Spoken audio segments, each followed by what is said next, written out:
Hello, fellow humans. Well, welcome to the Rise of Humanist podcast, where we explore what it means to stay human in a world increasingly run by algorithms, bots, and machines. I'm Mike Schindler. And I'm Chris Nolan. And together, we're going to show you how to stay absolutely powerful. Stay human. And rise and thrive in the age of AI. Yes, and even show you how to beat the bots. Well, let's rise. The rise of humanness in the age of AI. It's a podcast with Chris and Mike. The rise of humanness in the age of AI. Stay curious, stay human, let's rise. Well, hey guys, welcome back to the Rise of Humanist podcast with Chris and Mike. Totally excited about this interview. This is, yet for you guys that don't know, this is a podcast where we boldly go to places and unpack how humans can thrive and do more than just survive in this world that's increasingly becoming overwhelmed and controlled by AI. And so we're going to automate that, right? It's going to be crazy. And we're joined today by Matthew Griffin, who is one of the world's greatest futurists. He's a futurist. He's a polymath. I had to look that word up, by the way, what a polymath is. Smart guy. Yeah, he's a super smart guy. We call him like the young Kurzweil because frankly, he is so way ahead of the curve that like Nostradamus looks like an amateur. Yeah, Matthew is the founder and a futurist in chief at the 311 Institute. He's a 15-time author, and he's the guy governments and royalty and brands turn to when they want to know what's next. And Matthew is literally a walking encyclopedia of the future. Welcome, Matthew. Hey guys, that's it. It's great to be here. It's great to see you both again. Happy New Year. Happy New Year. Yeah, just let me say, Matthew could not be smart, but because he's got the accent, he automatically sounds smart. Yeah, he has the royal accent. Us peasants. I've been right off the bat here. First of all, Matthew, how did you get into the most demanding job on the face of the earth? And second, I don't know how you do it. You must clone yourself. These books you have are 400 pages long. And second, what's a futurist version of overload? Is it realizing that your predictions for 2030 were outdated by 2026? So those two questions. Just those two questions? The first no, we got a whole load for you. One. Yeah. That's it. Those are the big questions of the podcast. Right. You said you were going to start off simple. Okay, so I've always been interested in the future. I've always been interested in seeing over the horizon and everything else. But really what started tipping me over the edge, for example, becoming a futurist, was a couple of things. In my background, I've run multi-billion-dollar business units for Dell, EMC, Atos, and IBM. So the Atos, I have headed up their PSNS business, as it was called. So that was the essentially national security business. And when you're dealing with national security organizations like the Five Eyes, they don't really want to understand what's here today.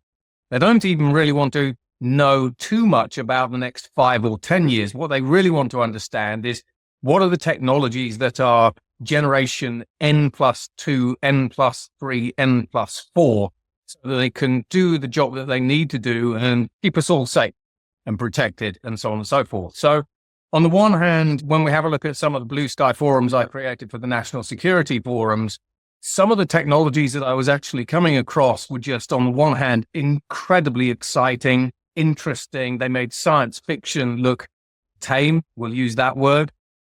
However, again, what started tipping me further over the edge was when you have a look at a lot of the large multinational organizations, the future is quite often something that is done to them. So IBM, the classic example, we slowly saw the rise through Microsoft and AWS of this new phenomenon called cloud. IBM kind of saw it. Their executives saw it. They didn't necessarily understand it. It was disruptive to their strategic outsourcing business.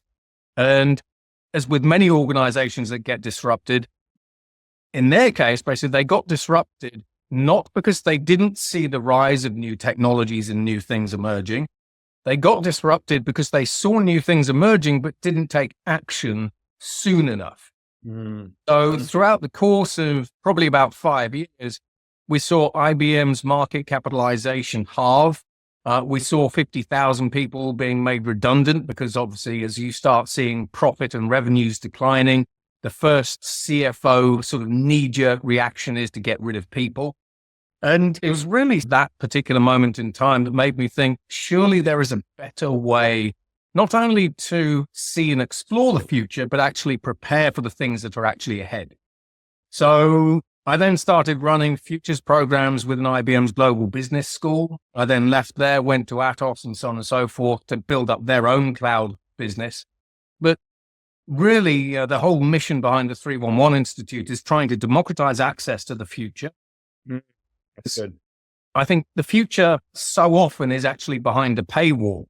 If you go and have a conversation with, should we say, C-suite about the future, because they've been exposed to it, they've done the workshops, they've talked to the experts and so on and so forth, strategy teams and groups, the foresight teams and groups, they have some view of the future. But when you actually have a look, dare I say, the common workers, which I was, basically within these organizations, the only exposure you have to the future is when you're handed a redundancy check and you go, what is this thing called the future that just hit me and made me redundant? And I just thought that wasn't acceptable. What I've been trying to do over the years, I do this with the content I produce, the books I produce, and so on and so forth, is trying to show people what the future could look like, will look like. That's always a contentious sort of footnote. And then actually help them prepare for these different futures that we actually see coming. So that was the first piece, Chris. Yeah. Now for the hard piece, futurist overload. Now, I've got a little story here. That's it. Because when we actually have a look at the future, I think I'm already starting to get overloaded by everything that's happening. But when you have a look at the future generally, yeah, it's one thing to have a look at the latest trends in emerging technologies like artificial intelligence. But I track over 600 emerging technologies. Yeah, you also then have to look at the trends, and I track over 350 mega trends. Then you've got to try to figure out what happens when these converge and combine. But then on top of that, you've got to try to figure out what happens when technology and trends combines with different kinds of trends, like societal trends, technological trends, environmental and economic trends, political trends. Oh my God, that kind of stuff. And then you look at just trying to understand what's happening today and simplify what's happening today, and it blows your mind. And then one of the programs I was running with Citigroup was they like their numbers. When you start looking at all of the different things that are happening today, all the different technologies and trends, and you just do a simple multiplier, you just go, the number of possible futures, infinite, literally mathematically infinite. And there was a little quote from Jeffrey Hinton a little while ago when he left Google. And as we see the rise of artificial intelligence, and I agree with it, he said, I think that in the next 5 years, we will lose our ability as humans to forecast the future. And, and on the one hand, that's mind-blowing. Now, it's also quite easy to dismiss because you go, not really. But as we'll probably get into here, now that we're starting to see artificial intelligences building new products in minutes, when we have a look at artificial intelligences that increasingly become capable of building their own multi-billion-dollar businesses, the speed of change is already crazy. But then you add on to that the fact that artificial intelligence is its own self-developing technology, and that it can increasingly innovate itself, albeit iterative innovation. Disruptive innovation comes a little bit later.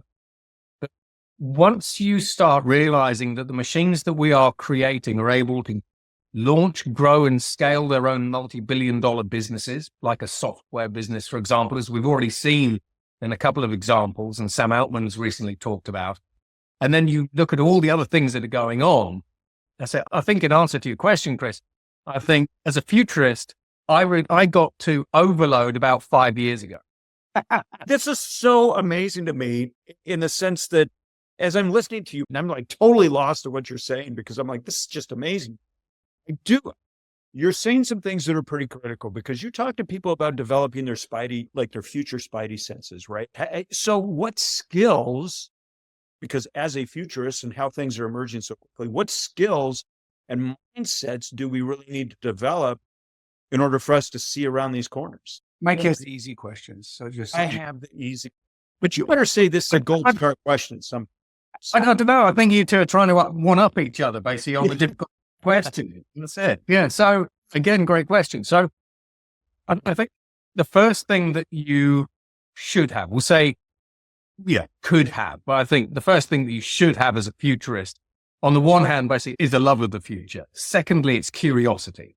Now, if you simply are not curious about lots and lots of different things, and you aren't proactively going out to find new sources of information, new insights, new perspectives, looking under that proverbial rock, basically, for the things that no one else has ever thought of, basically looking for before, then you're going to miss. I generally estimate most people miss about 70 to 80% of the future. Artificial intelligence is a great example of that. Yeah. Yeah, we can talk about the reason why I think people are missing about, say, 70 to 80% of the future of AI a little bit later. But so curiosity is absolutely important. You have to be open-minded. Throwing this little one in there, I believe basically that in the future, organizations will be running liquid artificial intelligences. Okay. Now, the first reaction that executives will actually have would be, no. We have been doing that for 50 years. Well, wait a second, but what is liquid artificial intelligence? What is that? Did you say liquid? Yeah.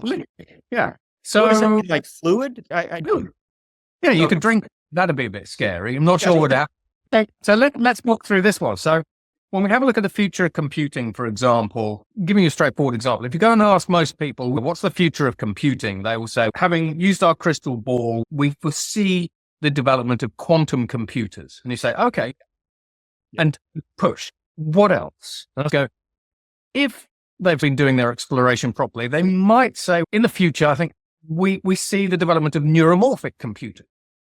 And you go, okay, and photonic computers, where you can transmit all of the world's information across this computer chip in a second, because we've developed this stuff already. And then you say, and they go, okay, I'm running out of steam now as a futurist on the future of computing and everything else. And a good example of this is go and have a look at Gartner's future of computing podcasts and YouTube channels and everything else, and they run out of steam really quickly.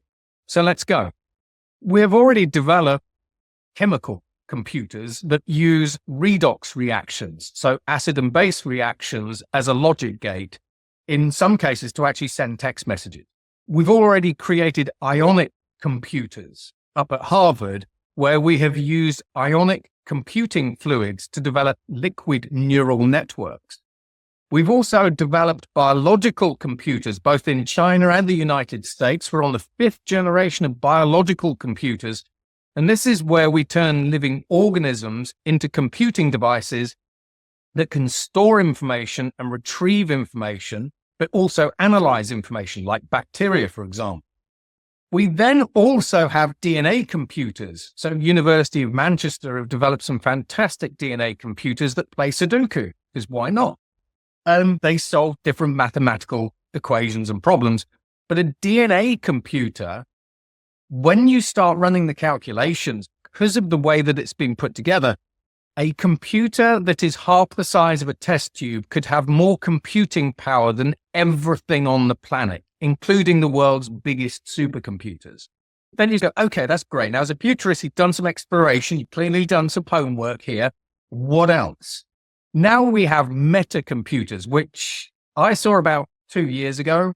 And metacomputing, that's not the proper name for it because I haven't got a name for the technology. But this is where we have people and artificial intelligences developing new computing platforms within gaming platforms like Roblox and especially Minecraft, where you can make a 70-story tall single hertz computer out of redstone in Microsoft that runs AI and software. So now you are in a gaming environment. You've created a computer in a gaming environment that runs an artificial intelligence. Are we ready to go down a wormhole? My God. You had me at polytonic or whatever. And so what you now have is we talk about exponential technologies, but if you think about a computer that has been built within a Microsoft gaming environment that can run an artificial intelligence, that can then design a new computer within that gaming environment that can run an artificial intelligence, that can design a new computer in that gaming environment. What you now end up with is we know exponential technologies in terms of Moore's law. Moore's law applies to the exponential development of physical computer chips, cost, performance, number of transistors, that sort of stuff. But what happens when you are using an artificial intelligence in an infinite gaming environment to rapidly and exponentially develop new computing platforms within a gaming environment that draws on staggering amounts of, for example, distributed compute? Yeah. Sounds like the Matrix, to be honest with you. You know what I'm saying? Go beyond that. Beyond that. Yeah, it's freaky. Let's pull it back to the current AI rock. That's it. The Neanderthal AI. Fabulous stuff, Matthew, where everybody's talking about where you're headed with why it's going to be hard to predict the future, which is agentic AI in swarm intelligence. That's the hot topic. That's the gold mine for AI developers, for AI consultants, obviously, too. So when these bots start acting like synchronized swimmers, how does that shape the technology of the future, decision-making, and innovation? I would say, since the podcast is called The Rise of Humanists, what's your opinion of where human beings fit into that optimistic dystopia? If that starts to take 80-90% of the democratization of knowledge, we've talked about this, Matthew, how do you get people to that top 10 or top 1%? And even like you're talking about that gaming concept of AI, where do people fit into that? Yeah. Well, again, another great question. You're just up in these questions, aren't you? That's it. Maybe Michael can make the next one easy. What's your he gives me all the easy ones. Yeah. How do you use ChatGPT? Yeah. Yeah. So we'll do the utopia dystopia. Okay. So dystopia, frankly, let's face it, it's easy. Artificial intelligence, robots, nuclear weapons, genetic engineering, gene drives, all that kind of stuff, destroy humanity, and then we just simply don't care. We get a day off for a change. When we have a look at that kind of utopian view, on the one hand, as artificial intelligence automates different human jobs, tasks, and skills, when you put a nice, shiny artificial intelligence interface over the top of that, as we see with generative artificial intelligence with software development, you democratize access to those jobs, tasks, skills, even expertise to all of those individuals who were never specifically trained in that, say, particular skill. For example, I am not a software developer. If you, Chris, basically said to me, Matt, I will pay you $1 million to develop a new app by the end of the day, I couldn't take you up on it because I was never taught software development at school because education sucks. That's a bit generalistic, but hey ho, that's a different topic. Yeah, especially when we think about education in the future and future readiness. However, today, with the democratization of, for example, software programming and software development, I could say, I've already made it. Here you go. Give me my $1 million. So on the one hand, from a utopian perspective, we see artificial intelligence developing new synthetic proteins, new vaccines, love them or hate them in 7 minutes and all these kinds of things. So artificial intelligence is increasingly being used to unlock human longevity, human potential. So some of the time when I'm speaking to students, especially, I say, as a student or as an individual, what would you do if the only 3 things that you had access to, which no one has ever asked is questions, is what would you do if the only 3 things you had access to was all the world's knowledge, not information or data, but knowledge, all of the world's skills? I'm not a software developer. I'm not a lawyer, but I can write a contract. So what would you do if the only 3 things you had access to was all the world's knowledge, all the world's skills, and access to a connected global marketplace that meant that by the end of the day, you could change the world. And people just go, I've no idea.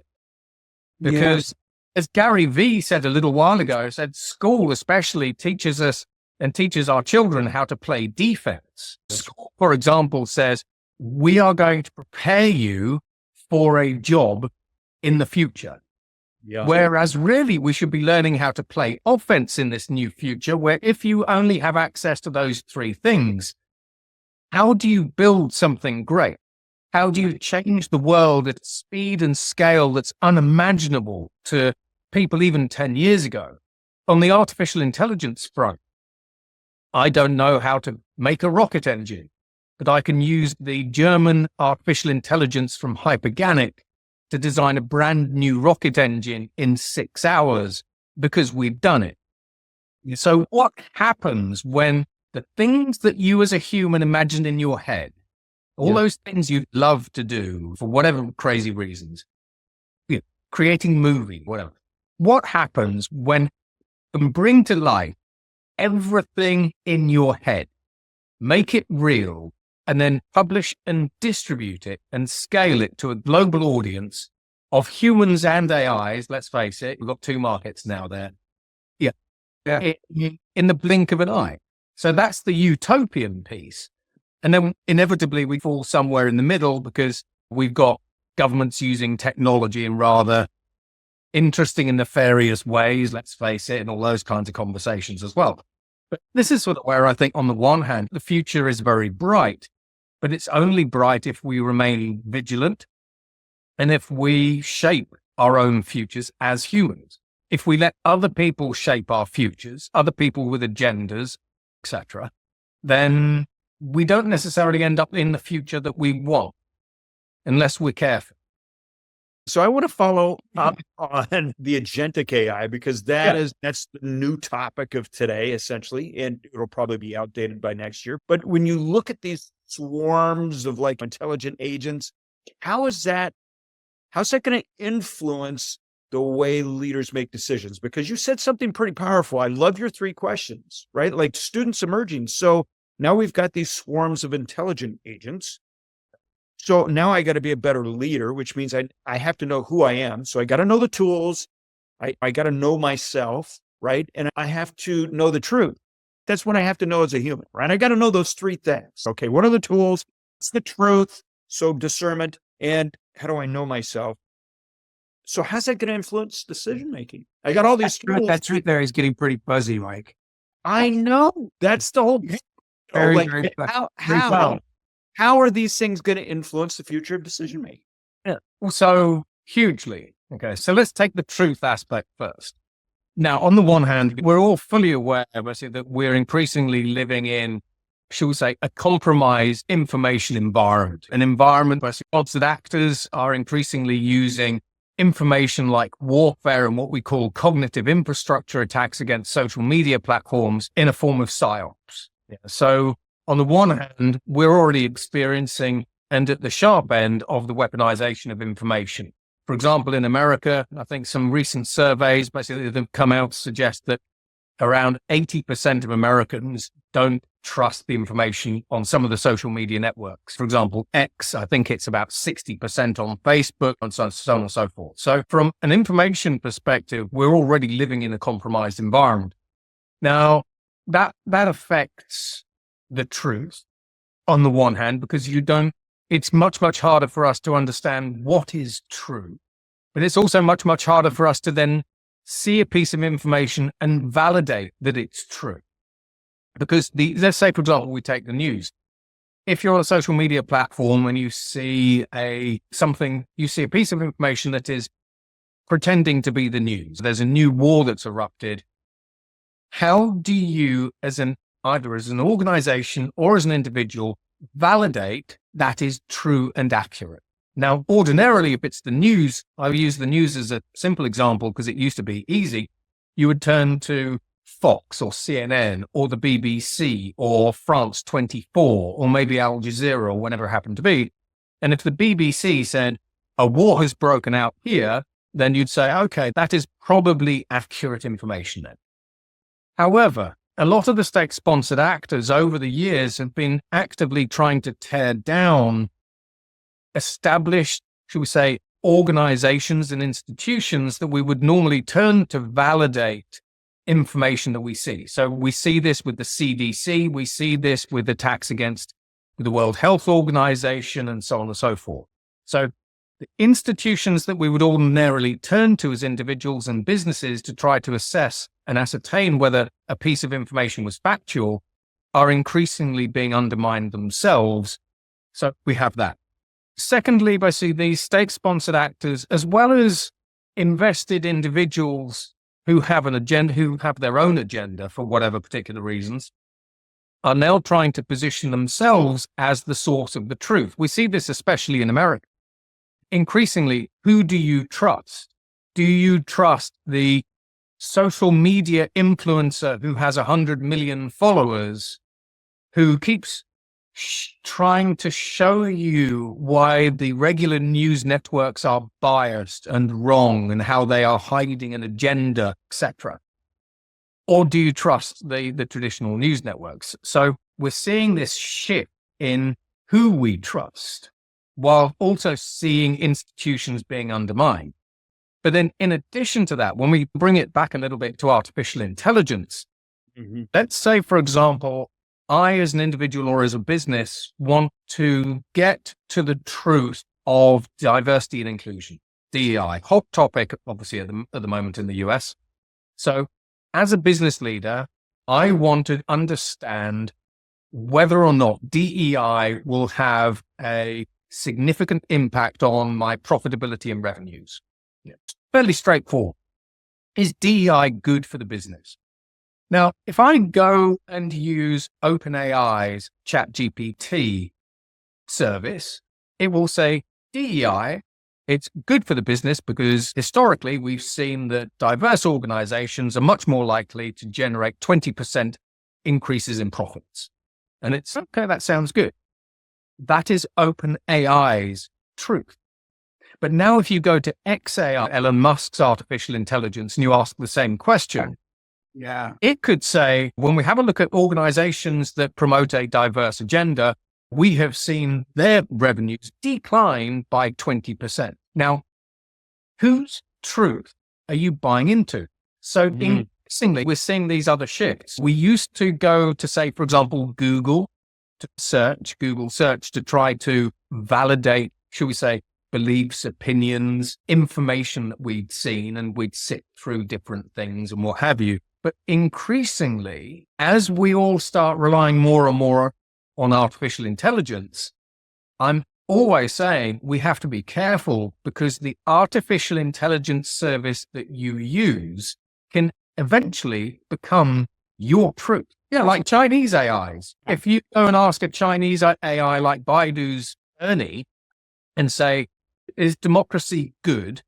Do you really think that a Chinese artificial intelligence is going to come back going, American democracy is fantastic? This is why people get their news from People magazine, Chris. They're like, I used to get it from National Enquirer. Yeah, National Enquirer. They're like, yeah, overwhelming. Hillary Clinton had an alien baby.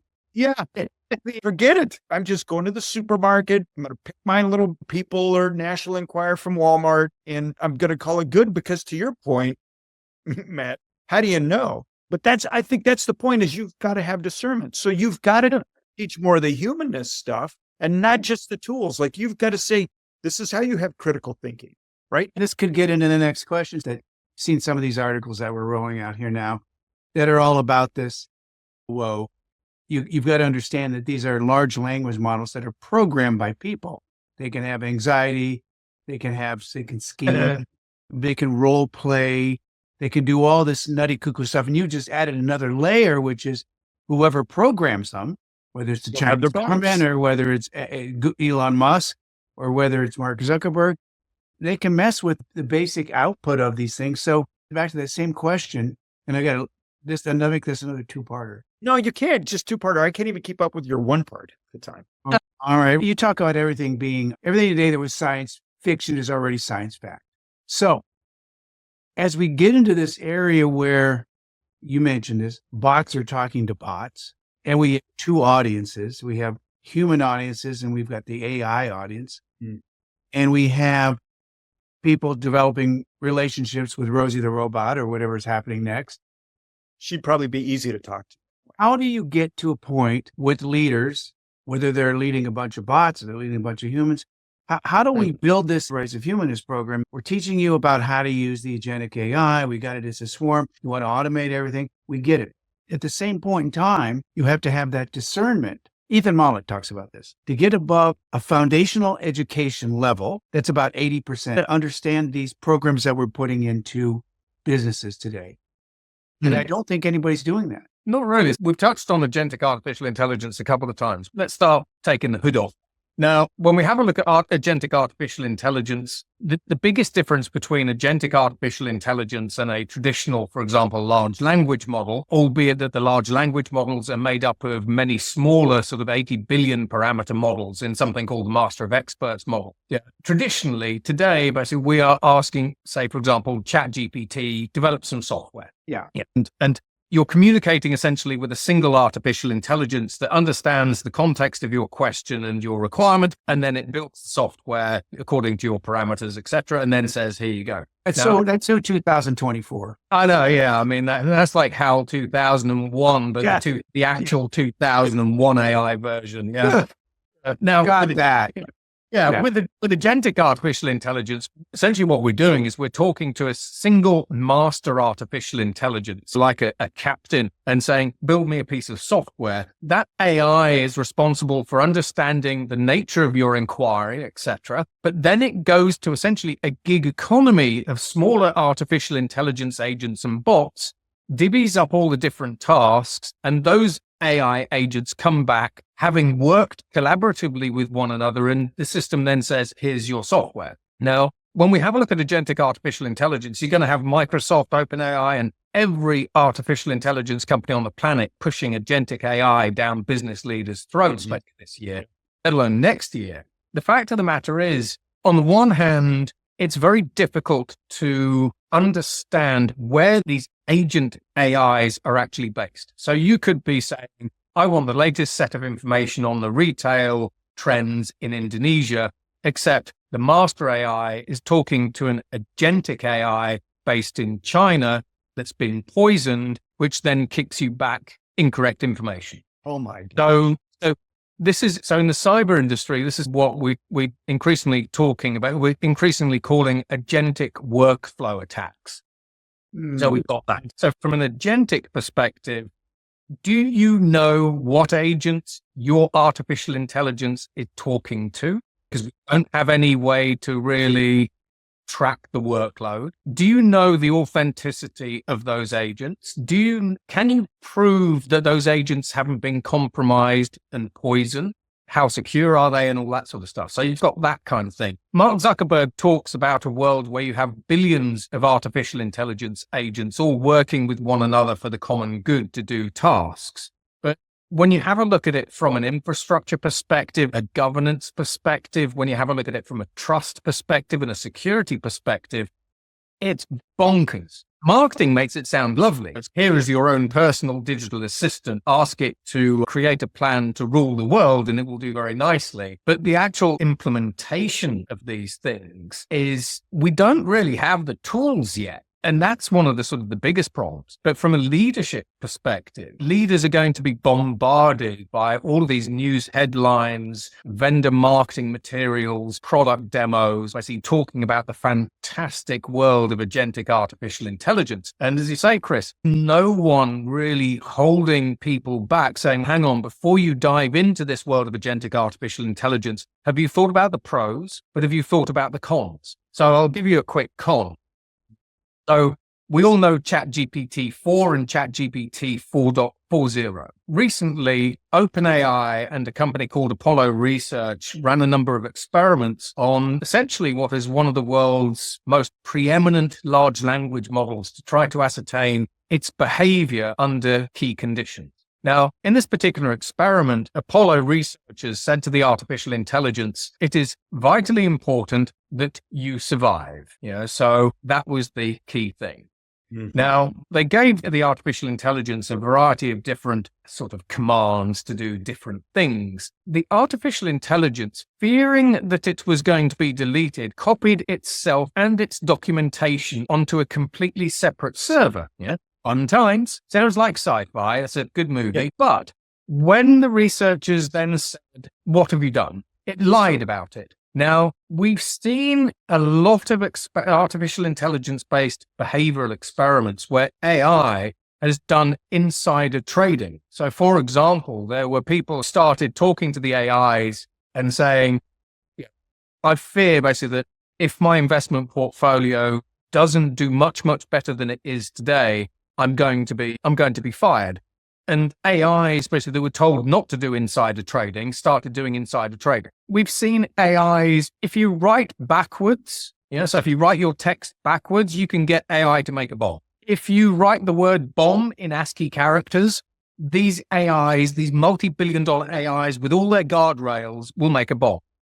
If you write make a bomb in Zulu, not English, it will make a bomb. When we get to December, AI output gets lazy because artificial intelligences, because they've been trained on human language, have actually picked up bad human habits. Yeah. When we have a look at AIs in winter, AIs will produce worse quality work in December than in May, because in December, these AIs have learned that human workers go, Christmas is around the corner, the boss has asked me for a report, but I'm just going to produce a bunch of junk, give them the report, and then go on. Excuse me, I'm dreaming of Sugar Plum Fairies right now. Right? Yeah.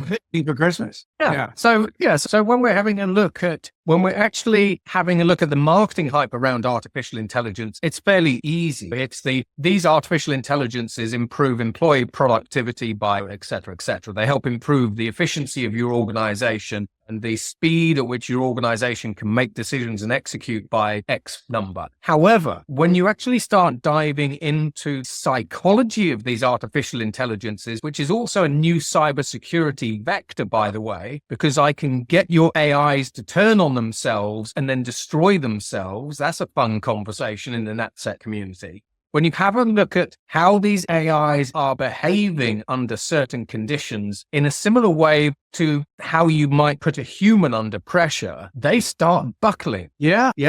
I've got 2 clients alone, basically, that have spent $2.7 billion on artificial intelligences. And when you say to them, you do realize how easy it is to actually poison, delete, destroy, manipulate the behaviors of your AI, don't you? And they go, no. What do you mean? And I go, here's my 8-year-old to show you how they can get your AI to break its guardrail. And then they're like, oh my God, what the hell? That wasn't in the marketing brochure. I'm going to get the brochure. Yeah, I wish we get another hour with Matthew. This is No, you know what? We're going to keep going, Chris. We're going to run this one. So to our audience, as long as you can hold on for a little bit, we can hold on. Yeah, we should go on a little bit longer, Chris. I know we're usually a hard stop because Chris gives me a hard time because I'm the military guy and he's always listened. But this is so fascinating, and I believe our audience is going to love this because, Matthew, you're totally relatable, number one. You've got this amazing accent, number two, which I know all Americans fall in love with, especially probably our female audience. But I'm going to adapt it. Just what I know. I'm going to figure I out. was a Brit. I Like, grew I'm up gonna- with a British accent all the time. Wonderful. I Got love to the talk bonkers. very slow and say every word. I love the bonkers side. I think I'm going to use the bonkers thing today. I'm going to go to Starbucks and order a drink and say, oh, that's just bonkers. Bloody bonkers. You work G20 governments, you work even with royalty. You've described this. Hey, did you know that your agents could be compromised, poisoned, all this stuff? Like now my brain is, oh, that's a good point. I didn't even think about that. Again, you say curiosity is a big piece. But is there like one skill, Matthew, that you think every leader or the common person needs to have like now to thrive? Because what you're talking about is, okay, it's cool, but understand that, you know what, that little thing you're talking to could be a troll. And now people are like, well, how do I combat it? So what is it? So it's never going to be just one skill. There's always going to be lots. So I always suggest that the leaders, on the one hand, need to be open-minded, because just some of the things that we've discussed here. Open mindsets versus closed mindsets. Exactly. Yeah, absolutely. Got to be curious. They've got to learn to love ambiguity and embrace change because, frankly, everything is actually changing. So you need to be able to get comfortable, basically, with the concept of change. Most leaders don't like change because it brings in new risks that they find difficult to quantify and all that kind of stuff. Max, which you use in some of the speeches now. Great. Yeah, that's it. Exactly. So a lot of leaders basically just don't like change because change is scary. It's unfamiliar. It's very difficult to ascertain the risks that are actually involved. We've got that. However, leaders also need to be able to validate information. They also need to be fairly cynical as well, because again, when we're having a look at, say, for example, just agentic artificial intelligence, inevitably, leaders are going to be almost pressured into this FOMO, this fear of missing out. Are you using agentic artificial intelligence in your business, Mr. CEO of Unilever? You can imagine, for example, CEOs saying, no, as a business, we haven't started playing with or experimenting or using or implementing agentic artificial intelligence. Wall Street instantly goes, bang, send that stock down 30%. Off we go. Yeah. So leaders also have to embrace experimentation. They've also got to be exploring outside of their comfort zones. So quite often, basically, I say that the vast majority of leaders will look at what's happening within their industry, when actually the things that are going to disrupt them, hurt them, upset them are actually coming from outside of their industry, for better or worse. So leaders are in this kind of quandary now where there is so much changing. They've got to be resilient. For example, I even talk about the mental health of leaders. Over the past 5 years, when we have a look at the Fortune 250, the average CEO tenure in the Fortune 250 has reduced by 20%. From 6 years to 5 years. And when you go and have conversations with senior leaders, but say CEOs, why wasn't your tenure longer?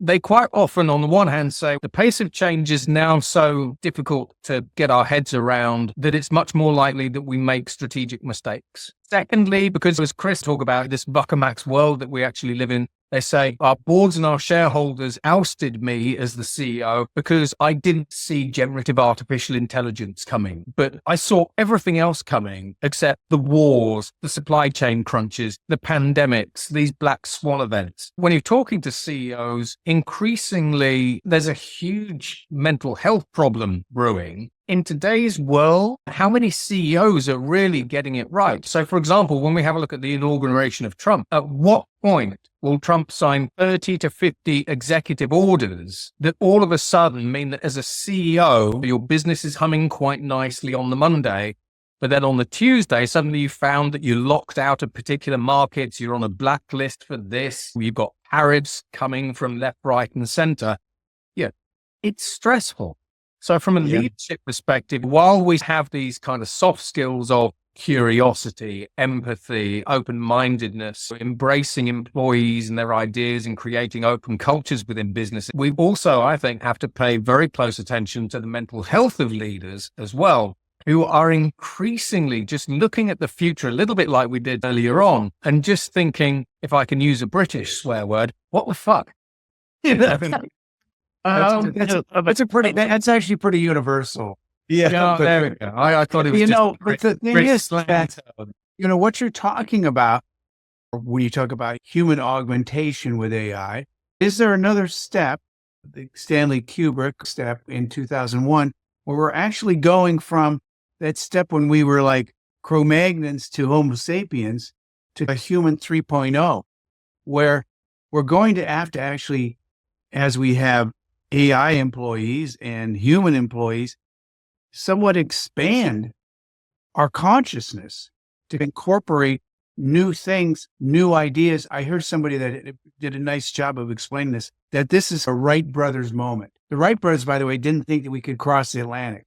They said, this is going to be great just for little puddle jumps, but it's never going to make it across the Atlantic. But in 60 years, we were on the moon. So with leaders, do they have to expand where they go? And I want the audience to know you've written 15 books That's crazy. on the future, and that you give them away free, and that they're hundreds of pages long. Then also, out of all these books, the most weirdly hopeful trend or something that might blow our minds that'll change climate change or poverty.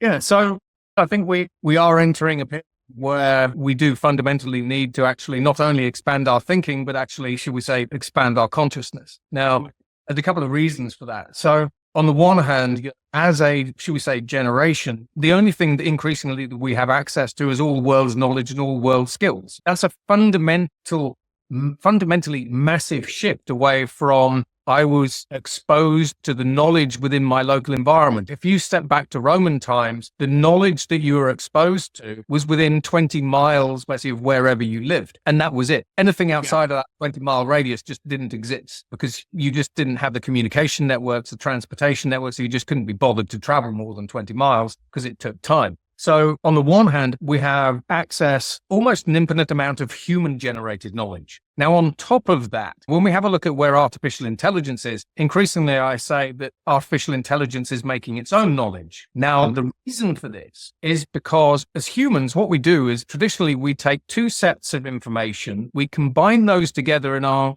fancy melons, and we say, because we've got these two pieces of information, and because I've combined them in my head, I now have this new piece of knowledge. And then from a piece of knowledge, we say, now I've got two pieces of knowledge and I combine those together. Now I have wisdom. Now, allegedly. Now back to two pieces. That's it. Exactly. Now about 2 to 3 years ago, Google DeepMind developed an artificial intelligence called AlphaZero that essentially is a few-shot artificial intelligence learning model. And it made up its own knowledge about board games. And then within 4 hours, it went on to be a master of board games, et cetera, et cetera. But when you have these fundamental premises, and there's a point to this, we now have artificial intelligences that are starting to get to the point where they can say, I've got two sets of information. I combine that information together and I have knowledge as an AI. But this isn't human knowledge. This isn't knowledge that has been generated in the same way that we humans generate and produce knowledge. This is knowledge that is increasingly being generated, shall we say, by alien intelligences. So increasingly, I've been saying this for years, we talk in terms of artificial intelligence, but fundamentally, as we build smarter and smarter artificial intelligences that create their own information, their own knowledge, let alone their own wisdom, by putting their knowledge together, we end up with another form, really, of alien intelligence. So now from a human perspective, we talk about human augmentation. I have the way that I, as a human, produce and generate knowledge and wisdom. However, I have access to artificial intelligence alien tools that now put knowledge together in different ways. So when we talk about expanding human consciousness, for example, we are now augmenting our own intelligence and the way that we construct knowledge and our beliefs around the world and everything else with alien intelligence, which means we have to be moving to a higher plane because all of a sudden, the new knowledge that we're getting access to, if we have a look, for example, at gamer strategy with, again, say Google DeepMind with Dota, as well as Go, the famous Go move, number 32. Go game, But if we use that, maybe it's a slightly better example. When AlphaZero won the game of Go all those years ago, the world's best Go player said, the AI made a move that I would never have done, never have expected. And when we go back even further to the era of Deep Blue with Garry Kasparov, there's this concept called the centaur principle, where you have humans that learn in a particular way and we develop a strategy, for example, in a particular way. You have AIs that learn and develop a strategy in a different way to us. But when you put them together, like this AlphaGo champion, the AlphaGo champion said, because the AI did this move that I would never have done, never have expected, etc., I am now a better player than I was before. So there is a really interesting kind of psychological space that I don't think many people really dig into of what happens when human intelligence, etc., meets alien intelligence and what happens when the two come together. Now, I'm going to throw a piece of sci-fi. I'm going to throw a piece of sci-fi in for you, Chris. Now, we know Neuralink, right? Yes. So Neuralink basically is the invasive brain implant. It's an invasive brain chip that Elon Musk's Neuralink, brain machine interface company puts into people's heads. He thinks that's where it's going. Yeah. That's it. I think it goes that direction, but I think it goes non-invasive, which is another I conversation. think it goes non-invasive too. Because I don't want a chip in my head. Now, the reason I bring this up is when we think about the human brain as plastic, it's a neurological term.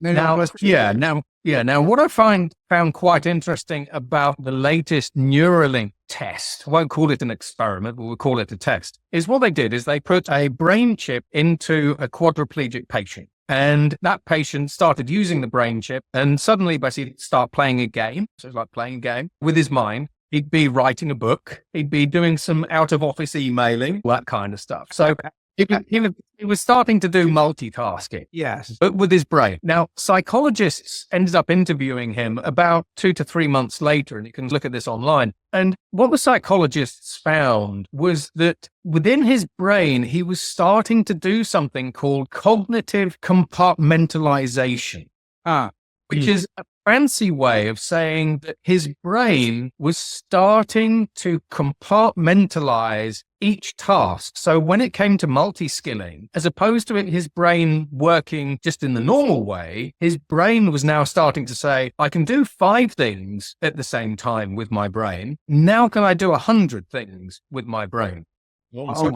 So when we talk about traditional human brains, increasingly, we're in this world of increasing human consciousness, increasing or improving, should we say, how we think and how we view the world and how we make the world a better place. But then in addition to that, you bring in brain-machine interfaces, and no one really knows the limit of the human brain when it comes to how many different things could we multitask if we had what Elon Musk calls AI symbiosis, where essentially we are merged with artificial intelligence via brain-machine interfaces. So on the one hand, we've got that. And then going to the second part of your question, when I'm having a look at all these different parts of the future, ironically, what gives me the greatest amount of hope is when you have a look at the world today, we have all of these problems.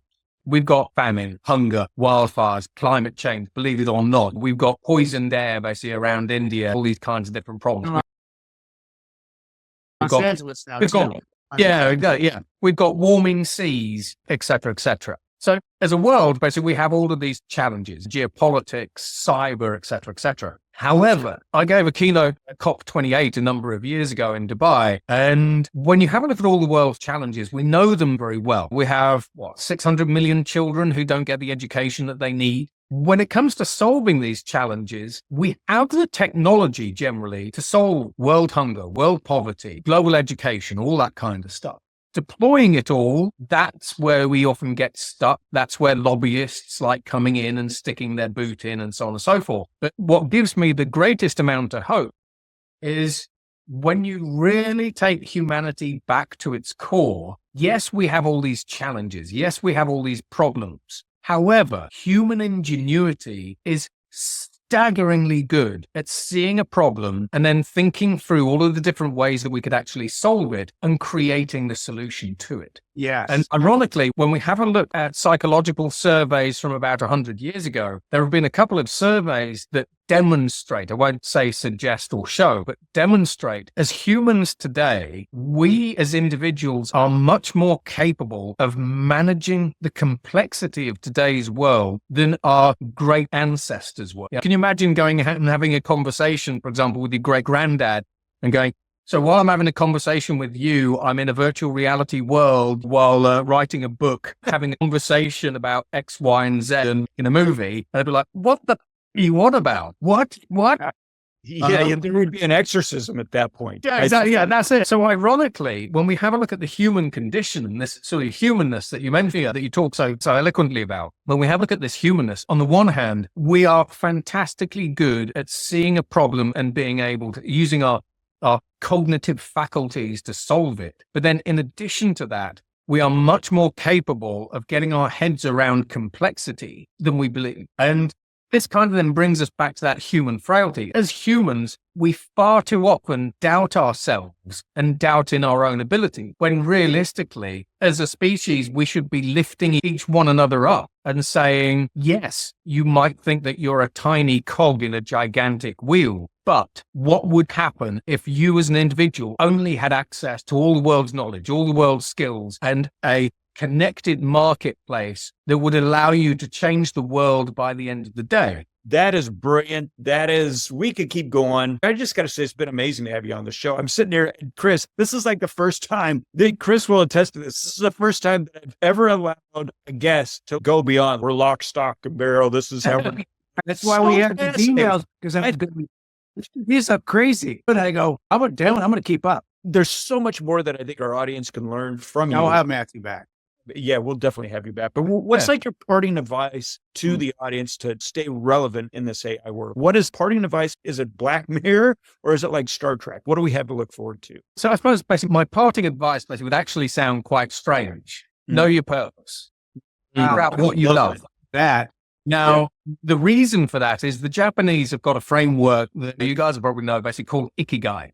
Yeah, and it's when we have a look at what we as individuals have access to, we can bring anything that we imagine to life increasingly. Right. We are increasingly unlimited. While education teaches us how to get a job, not actually change the world, from an individual perspective, what would make you get out of bed every morning? So that's the Japanese Ikigai. That's your mission, your purpose, the thing that you go, this is why I am on this planet. And then you try to align that with the job, the skills that you have, bearing in mind that when we talk about skills, you've got the formal education system and the informal education system. You can learn about new things in new ways, basically very fast. In fact, we're using artificial intelligence in the UK to accelerate students' learning 12-fold. Wow. Even daughter. So increasingly, you have access to the knowledge. You have access to systems that can teach you new things in new ways faster than you ever imagined. And then the last one is, how do you hook that into something that you can get paid for? Now, you can either go and create a job, or you can either go and work for a company, or you can create your own company. When we talk about the power of artificial intelligence, Sam Altman, about 9 months ago now, and I've been talking about this for the past 10 years, increasingly artificial intelligence will create, launch, and scale its own multi-billion-dollar businesses. Yes. However, when we flip it back to the world of AI agents, what happens when you speak to an artificial intelligence agent and say, I've got an idea for a brand new rocket company. Can you help me build and launch it and sell it? And the AI goes, yeah, okay. I've analyzed the entire market. There is a gap in the market for this kind of rocket. Using this artificial intelligence over here, the hyperganic AI, I've designed a new rocket for you, which is 3D printed. I've automatically sorted out the contracts with a manufacturer to produce the rocket. In addition to that, my friend over here my artificial intelligence friend has created a cryptocurrency. They pumped it up like we saw with the Goatsy before. Yeah, my AI friend has created a new kind of cryptocurrency. He pumped that up. That's now worth $20 billion. There's your angel investment. Yeah. We've now created the product. And by the way, I reckon these are the people you want to sell it to. I've already written the contracts. I've already had a conversation with them about whether or not they would actually like to be the first customers of your new rocket. You're welcome. And if they don't take it, we'll launch on them.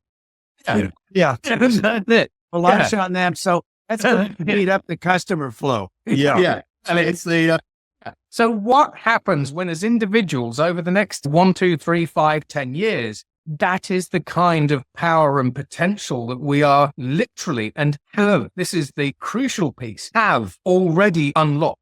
Yes. Matthew, thank you. So amazing. How do people find you? Always mind-blowing. They can find my digital clones all over the planet. That's it. They're taking over everything as we speak. That's it. This podcast has merely been a distraction. So you can find me at 311institute.com. You can find me at the Fanatical Futurist and 311 Institute YouTube channels. And you can find me on LinkedIn and any good social network. Jill, you've got a huge YouTube channel. I have a couple of what the teenagers call subs now. I think we're at about 750,000 subs. It sounds like anytime I say subs, it sounds like I'm doing an advert for Subway. I love it. Matthew, thank you again for being on the show. And to our audience, you know what? Stay curious, stay human, stay collaborative.